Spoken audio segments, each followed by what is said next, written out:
Sir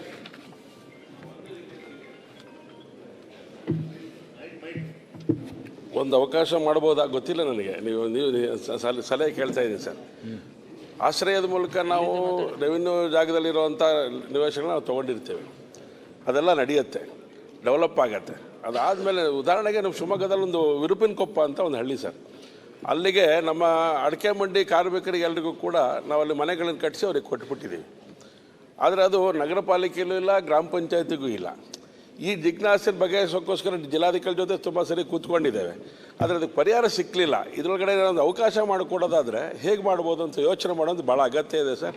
ಆ ದಿಕ್ಕಲ್ಲಿ ಯೋಚನೆ ಮಾಡಬೇಕು ಸರ್. ಶೈಲೇಂದ್ರ ಭೇಟಿ ಮಾಡ್ತೀವಿ ಸರ್. ಶೈಲೇಂದ್ರ ಫಾಸ್ಟ್ ಯಾಕೆ ಸೀಟ್ ಬಿಟ್ಟು ಆ ಕಡೆ ಈ ಕಡೆ ಕೂತ್ಕೊಳ್ಳಿ, ಸರಿ ಇಲ್ವಾ ನಿಮ್ಮ ಸೀಟ್? ಮೊದಲೇ ಕೂತಿರಂದು ಅಲ್ಲಿ ಮಾತಾಡ್ತಾ ಇದ್ರಂತ. ಯಾಕೆ ಆ ಕಡೆ ಈ ಕಡೆ ಕೂತ್ಕೊಳ್ಬೇಕು? ಮನೆ ಅಧ್ಯಕ್ಷರೇ, ಕೆಲವೊಂದು ಪ್ರಾಕ್ಟಿಕಲ್ ಹೇಳ್ತೀನಿ ಅಂತ, ಕೆಲವೊಂದು ಕರೆಕ್ಷನ್ ಆಫ್ ಟಿಪ್ಪಣಿ ಮ್ಯಾಪ್ ಅಂತ ಭಾಳ ಜನ ರಾಜ್ಯದಲ್ಲಿ ರೈತರಾಗಲಿ ಉದ್ಯಮಿದಾರಾಗಲಿ ರಿಯಲ್ ಎಸ್ಟೇಟ್ ಏಜೆಂಟ್ ಎಲ್ಲ ಜನರು ಹಾಕ್ತಾರೆ ಸರ್. ಇವೊಂದು ರೆವಿನ್ಯೂ ಡಿಪಾರ್ಟ್ಮೆಂಟಿಂದ ಕೊಲಾಬ್ ಸಾಫ್ಟ್ವೇರ್ ಅಂತ ಇಂಟ್ರೊಡ್ಯೂಸ್ ಮಾಡಿದ್ದಾರೆ. ಕೊಲಾಬ್ ಸಾಫ್ಟ್ವೇರ್ ಅಂತ, ಅದರಲ್ಲಿ ಎಷ್ಟು ಜನರಿಗೆ ತೊಂದರೆ ಆಗ್ತಾಯಿದೆ. ನಾನೇ ಒಂದು ಕರೆಕ್ಷನ್ ಆಫ್ ಟಿಪ್ಪಣಿ ಮ್ಯಾಪ್ ಅಂತ ಅಪ್ಲಿಕೇಶನ್ ಹಾಕಿರ್ತೀನಿ ನನ್ನ ಲ್ಯಾಂಡ್. ಈ ನಂದು ಹೊಲ ಇದೆ 2 ಎಕರೆ 10 ಗುಂಟೆ. ಪಾಣಿಯಲ್ಲಿ ಕರೆಕ್ಟ್ ಇರುತ್ತೆ, ಪೊಸಿಷನ್ ನಾವು ಕರೆಕ್ಟ್ ಇರ್ತೀವಿ. ಬಟ್ ಅವ್ರ ಸಾಫ್ಟ್ವೇರಲ್ಲಿ ಇದೇನು ಸಾಫ್ಟ್ವೇರ್ ಇಂಟ್ರೊಡ್ಯೂಸ್ ಮಾಡಿದ್ದಾರೆ, ಅದರಲ್ಲಿ 2 ಎಕರೆ 5 ಗುಂಟೆ ಇರ್ತದೆ, ಕೆಲವೊಂದರಲ್ಲಿ 2 ಎಕರೆ 15 ಗುಂಟೆ ಬರ್ತದೆ. ಇದು ಒಂದು ಬೀದರ್ನ ಭಾಲ್ಕಿ ತಾಲೂಕಾದ ನಮ್ಮ ಸ್ನೇಹಿತಂದೇ ಹೇಳ್ತಾ ಇದ್ದೀನಿ, ನಮ್ಮ ಉಸ್ತುವಾರಿ ಸಚಿವರು ಇಲ್ಲೇ ಇದ್ದಾರೆ, ಅವ್ರ ಕ್ಷೇತ್ರದೇ. ಪಾಪ ಒಂದು 3 ತಿಂಗಳೇ ಅಡ್ಡಾಡ್ತಾ ಇದ್ದಾನೆ. ಸಾಫ್ಟ್ವೇರ್ ಪ್ರಾಬ್ಲಮ್ಲಿಂದ ಇಡೀ ರಾಜ್ಯದಲ್ಲಿ ರೈತರಿಗೆ ತೊಂದರೆ ಆಗ್ತಾ ಇದೆ. ಇದು ಏನಾಗ್ಬೇಕು ಹೇಳಿ? ಇದು ಸಾಫ್ಟ್ವೇರ್ ಬದಲಾಯಿಸಬೇಕು, ಇಲ್ಲ ಸಾಫ್ಟ್ವೇರ್ದಲ್ಲಿ ಕರೆಕ್ಷನ್ ಮಾಡಿ ನ್ಯಾಯ ಒದಗಿಸ್ಕೊಡ್ಬೇಕಂತ ನಾನು ಸಚಿವರಿಗೆ ವಿನಂತಿ. ರಾಮಮೂರ್ತಿ ಅವರೇ. ಮಾನ್ಯ ಸಭಾಧ್ಯಕ್ಷರೇ, ಬೆಂಗಳೂರಿಗೆ ಸಂಬಂಧಪಟ್ಟಿದ್ದು ಏನು ಹಿಂದೆ ಅಲಾಟ್ಮೆಂಟ್ ಮಾಡಿದರು, ಅದು ಇನ್ನೂ ಲೀಸ್ ಪೀರಿಯಡ್ ಬಾಕಿ ಇರುತ್ತೆ. ಅವಾಗ ಒಂದು 40 ವರ್ಷ 30 ವರ್ಷದ್ದು ಅದು ರಿಜಿಸ್ಟ್ರೇಷನ್ನು ಆಗಲ್ಲ. 30-40 ವರ್ಷದ ಮನೆ ಕಟ್ಟಿ ಅಲ್ಲೇ ವಾಸ ಆಗಿದ್ದಾರೆ. ಖಾತಾ ಕೂಡ ಹಳೆ ಹೆಸರಲ್ಲಿರ್ತದೆ. ಅವ್ರು ಸತ್ತೋಗಿತ್ತಾರೋ ಊರು ಬಿಟ್ಟು ಹೋಗಿತ್ತಾರೋ, ಅವ್ರು ಇವತ್ತಿನ ಪರಿಸ್ಥಿತಿ ಏನಾಗಿದೆ ಅಂದರೆ, ಯಾರು ಅಲ್ಲಿ ವಾಸವಾಗಿದ್ದಾರೆ ಅವ್ರಿಗೆ ಇವಾಗ ಡಾಕ್ಯುಮೆಂಟೇಷನ್ ಆಗ್ತಾಯಿಲ್ಲ. ಇಡೀ ಬೆಂಗಳೂರಲ್ಲಿ ಸುಮಾರು ಬಿಲ್ಲಿಗೆ ಏನು ಮಾಡಬೇಕು ಆ ದೃಷ್ಟಿಯಿಂದ ದಯಮಾಡಿ ಅದಕ್ಕೊಂದು ರೂಲ್ಸ್ ಮಾಡಿ, ಯಾರು 20 ವರ್ಷ 30 ವರ್ಷದಿಂದ ಅಲ್ಲೇ ಇದ್ದಾರೆ, ಹೋಲ್ಡರ್ ಖಾತೆಗಳಿದೆ, ಆ ಹೋಲ್ಡರ್ ಖಾತೆಗಳನ್ನ ಮತ್ತೆ ಬದಲಾವಣೆ ಮಾಡಿ ದಂಡ ಕಟ್ಸ್ಕೊಂಡು ಅವ್ರ ಹೆಸರಿಗೆ ನಾವು ರಿಜಿಸ್ಟ್ರೇಷನ್ ಮಾಡಿಕೊಡ್ಬೇಕು ಅಂತ ಮನವಿ ಮಾಡ್ಕೊಂಡು. ಗುರುರಾಜ್. ಮಾನ್ಯ ಅಧ್ಯಕ್ಷರೇ, ಮಾನ್ಯ ಸಚಿವರೇ, ಈ ಆ್ಯಕ್ಟ್ಗಳೆಲ್ಲದ್ರ ಜೊತೆಗೆ ಈ ಸರ್ವರ್ ಸಮಸ್ಯೆ ಅನ್ನೋದೊಂದು ಒಳ್ಳೆ ಸಾಂಕ್ರಾಮಿಕ ಕಾಯಿಲೆಯಾಗಿ ಹೋಗ್ತಾ ಇರ್ತದಲ್ಲ, ಇದ್ರ ಜೊತೆಗೆ ಅದನ್ನು ಒಂದು ಈಗ ವರ್ಕ್ ಲೋಡ್ ಹೆಚ್ಚಾದಾಗ ಸರ್ವರ್ ಲೋಡು ಜಾಸ್ತಿ ಬೇಕಾಗ್ಬೋದು. ಇದೇ ರೀತಿ ಸರ್ವರ್ ಸಮಸ್ಯೆಗಳಾಗಿದ್ದರೆ ಇಷ್ಟೊತ್ತಿಗೆ ಫೇಸ್ಬುಕ್ ಇನ್ಸ್ಟಾಗ್ರಾಮ್ ಎಲ್ಲ ಬಾಗಿಲು ಹಾಕಬೇಕಿತ್ತು. ಆದರೆ ಆಗ್ತದೆ ಅನ್ನೋದೊಂದು ಇದೆಯಲ್ಲ, ಅದು ಆಗದೆ ಇರೋ ಕೆಲವರಿಗೆ ಹೇಳಿದರೆ ಅರ್ಥವೂ ಆಗದಿದ್ದಂಥ ದೊಡ್ಡ ಸಮಸ್ಯೆ. ಬಟ್ ನಿಮ್ಮ ಹತ್ರ ಅದಕ್ಕೊಂದು ಉತ್ತರ ಇರ್ಬೋದು, ಅದಕ್ಕೆ ಒಂದು ದಾರಿ ಇರ್ಬೋದು ಅಂತ, ಅದನ್ನು ಒಂದು ಹೇಳಿ ಬಿಡ್ಬೋದಾ ಅಥವಾ ಮಾಡಿ ಬಿಡ್ಬೋದಾ ಅಂತ. ಮುನಿರತ್ನವರೇ.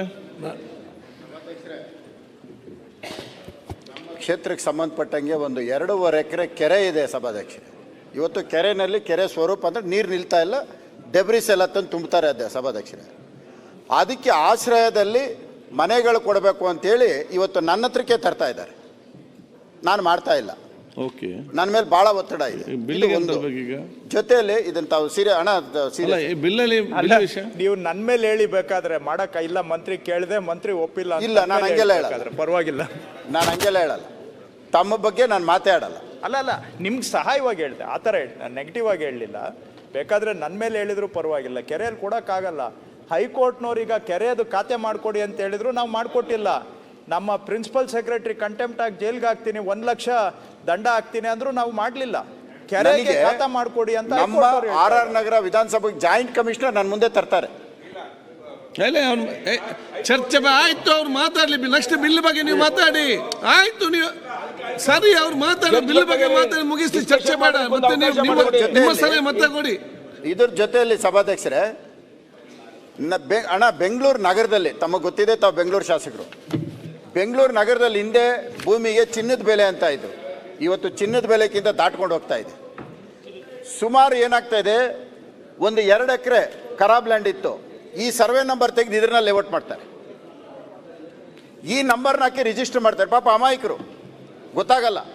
ಅವ್ರಿಗೇನಾಗುತ್ತೆ, ಕಾಂಪೌಂಡ್ ಹಾಕಿದ್ದಾರೆ, ಫೆನ್ಸಿಂಗ್ ಹಾಕಿದ್ದಾರೆ, BBMP ಖಾತೆ ಇದೆ, ರಿಜಿಸ್ಟರ್ ಆಗುತ್ತೆ. ಆಮೇಲೆ ಮತ್ತೆ ಅದನ್ನು ಬಂದು ನೋಡಿದ್ರೆ ಸರ್ಕಾರದ್ದು. ದಯವಿಟ್ಟು ನಾನು ತಮಗೊಂದು ಸಲಹೆ ಕೊಡ್ತೀನಿ. ಇಡೀ Bengaluru ward wise revenue records ಇಟ್ಕೊಂಡು ಫಸ್ಟ್ ಎಲ್ಲೆಲ್ಲಿದೆ ಗೌರ್ಮೆಂಟ್ ಲ್ಯಾಂಡು, ಅದು ರಾಜಕಾಲುವೆ ಇರ್ಬೋದು, ಗುಂಡ್ತೋಪು, ಕಾಲುವೆ ಎಲ್ಲ ತೆಗೆದುಬಿಟ್ಟು ಫಸ್ಟ್ ಒಂದು ಬೌಂಡ್ರಿ ಫಿಕ್ಸ್ ಮಾಡಿಬಿಡ್ರಿ. ಒತ್ತುವರಿ ಎಷ್ಟಿದೆ, ಯಾರ್ಯಾರು, ಆಮೇಲೆ ಯಾರ್ಯಾರು ಸರ್ಕಾರದ ಜಮೀನನ್ನ ಖರಾಬ್ ಲ್ಯಾಂಡ್ನ ಒತ್ತುವರಿ ಮಾಡೋ ಸಣ್ಣ ಪುಟ್ಟವ್ರು ಯಾರೂ ಇಲ್ಲ.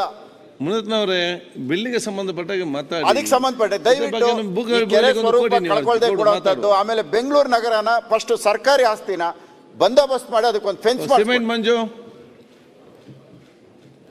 ಮಾನ್ಯ ಸಭಾಧ್ಯಕ್ಷರೇ, ಮಾನ್ಯ ಕಂದಾಯ ಸಚಿವರು, ನಮ್ಮ ಹಾಸನ ಜಿಲ್ಲೆ ಉಸ್ತುವಾರಿ ಸಚಿವರಾಗಿರ್ತಕ್ಕಂಥ ನಮ್ಗೆ ತುಂಬ ಸಂತೋಷ. ಹಾಸನ ಜಿಲ್ಲೆಯಲ್ಲಿ ನಮ್ಮ ಆಲೂರು ಮತ್ತು ಸಕಲೇಶ್ಪುರ ತಾಲೂಕಲ್ಲಿ, ಅದರಲ್ಲೂ ಕೂಡ ಆಲೂರು ತಾಲೂಕು ಭೈರಾಪುರ ಪಂಚಾಯಿತಿ ಬ್ಯಾಬಾ ಅಂತಕ್ಕಂಥ ಬ್ಯಾಬಾ ಫಾರೆಸ್ಟ್ ಅಂತಕ್ಕಂಥ ಜಾಗದಲ್ಲಿ ಕಳೆದ 45 ವರ್ಷದಿಂದ ದುರಸ್ತಾಗದಲ್ಲೇ ತುಂಬ ಪೆಂಡಿಂಗ್ ಇದೆ. ಸೊ ದಯವಿಟ್ಟು ಅದನ್ನು ದುರಸ್ತಿ ಮಾಡಿಕೊಟ್ರೆ ಆ ರೈತರು ಹಲವಾರು ವರ್ಷಗಳಿಂದ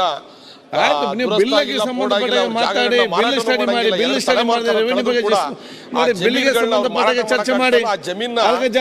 ಬ್ಯಾಂಕಲ್ಲಿ ಯಾವ್ದಾದ್ರು ಸಾಲ ಬೇಕು, ಬಿಲ್ ಬಗ್ಗೆ ಮಾತಾಡಿ. ಬಿಲ್ ಸ್ಟಡಿ ಮಾಡಿ. ಬಿಲ್ ಸ್ಟಡಿ ಮಾಡಿದ್ರೆ ಏನಾದ್ರು ಮಾತಾಡ್ಬೇಕು. ಸುಮ್ಮನೆ ಬಿಲ್ ಸ್ಟಡಿ ಮಾಡಿಕೊಂಡು ಬನ್ನಿ. ಬಿಲ್ಲಿಗೆ ಸಂಬಂಧ ನೋಡಿ, ರೆವೆನ್ಯೂ ಮಂತ್ರಿ ಇದ್ದಾರೆ, ಹೌದು. ಅದು ಇಡೀ ಕಂದಾಯ ಬಗ್ಗೆ ಚರ್ಚೆ ಮಾಡಿ ನಿಂತದಲ್ಲ. ಅವ್ರದ್ದು ಬಿಲ್ ಪ್ರೆಸೆಂಟ್ ಮಾಡಿದ್ದಾರೆ. ಆ ಬಿಲ್ಲಿನಲ್ಲಿ ಅದು ಚೆನ್ನಾಗಿದೆ ಇಲ್ಲ ಏನು ಬದಲಾವಣೆ ಮಾಡಬೇಕು, ಅದಕ್ಕೆ ಸೀಮಿತವಾಗಿ ಮಾತಾಡಬೇಕು. ರೆವೆನ್ಯೂ ಬಗ್ಗೆ ಮಾತಾಡಬೇಕಾದ್ರೆ ಬೇರೆ ಚರ್ಚೆ ಅವಕಾಶ ಕೊಡುವ. ಮಾನ್ಯ ಅಧ್ಯಕ್ಷರೇ, ಬರಲಿ ಮಿನಿಸ್ಟ್ರು.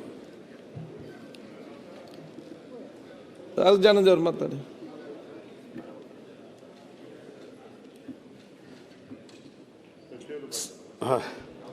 ಸಚಿವ ಕೇಳ್ತದೆ, ನೀವು ಮಾತಾಡಿ.